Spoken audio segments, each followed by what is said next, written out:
Salam alaikum wa rahmatullahi ta'ala wa barakatuh. Aujourd'hui, on va entamer le problème de l'exportation des données vers un fichier XML ou bien vers un fichier format HTML, vers un fichier texte, CSV, JSON, etc. Donc il y a plusieurs types de l'exportation. On va entamer les types. Donc on a 5 types. Pour le dernier, on va uniquement exporter les lignes qui sont sélectionnées. De même, on peut appliquer de la sélection pour tous les types. J'ai préféré utiliser uniquement de la sélection pour un fichier XML. Alors, d'abord, on va placer le data grid. Data grid, on va ajouter, donc, après avoir créé un nouveau projet, etc.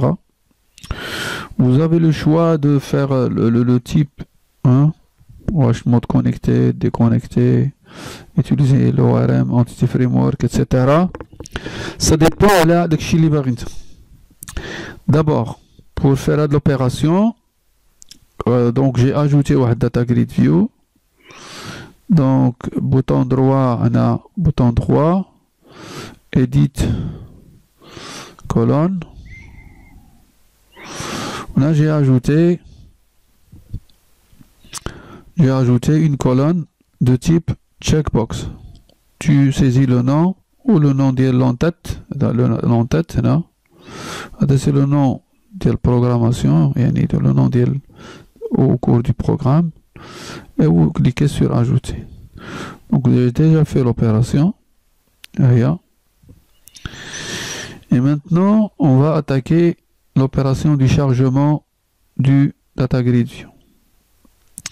Dans cette vidéo, nous allons voir comment faire l'exportation vers un fichier XML. Alors, je vais voir le code. J'ai déjà écrit le code. Ok. Eh ben, dans un premier temps, donc, on a fait le using system.data.sql client. On a créé une connexion. Donc, c'est pas la peine, vas-y. Ok. Donc une connexion, SQL connection. J'ai utilisé la base de données Northwind. Donc data source point initial catalogue Northwind integrated security égale true. Ensuite, donc j'ai déclaré une table data table. Ok. On a ouvert la connexion. Donc ma requête c'est select étoile from product. L'objet commande, donc il contient donc une instance de l'objet commande. Donc on a atteint la requête et la connexion. Ensuite on a exécuté, donc on a invoqué l'objet commande à exécuter la commande qui nous retourne en l'occurrence un objet data reader. On a chargé la table avec le contenu data reader. Une fois terminé, on a fermé le data reader et la data grid view a reçu comme source de données notre table. J'exécute.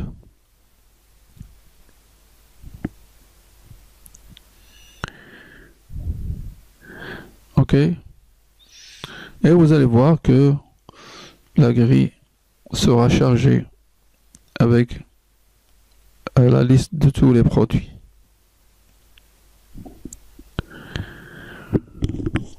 Ok. Voilà. Donc on a les produits au Mado. La base de données Northwind, donc c'est une base de données qui est classique. Voilà. 77 produits. Ok, maintenant, je vais cliquer sur exporter vers un fichier XML. Pour voir le résultat, donc, je vais arrêter le programme et voir le fichier d'exportation. Donc, c'est XML file. C'est bien. Open folder in File Explorer. Debug. Our XML file. Edit.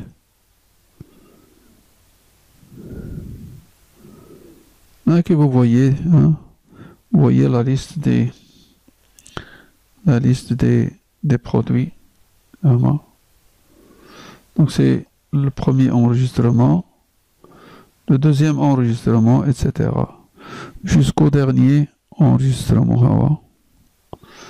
Voilà le dernier enregistrement. Il est écrit sous forme d'un fichier XML. Alors, pour un dataset, donc, il s'occupe de l'opération d'une façon très simple. Donc, pour le faire, j'ai ajouté ma table, ok, à mon dataset que j'ai créé. Voilà, j'ai créé un dataset, une instance du dataset. Ensuite, hein, j'ai appelé la méthode writeXML. Je n'ai pas donné de chemin pour que mon fichier soit créé dans le même dossier que le fichier .exe de notre application. Donc ds.writeXML. A dit l'instruction, donc elle est célèbre, Marufa. Ok. Donc, de l'opération a dit, on a effectué ce qu'on appelle l'exportation du contenu de DataGrid vers un fichier XML. La prochaine fois, Inch'Allah, nous allons voir l'exportation vers un fichier HTML.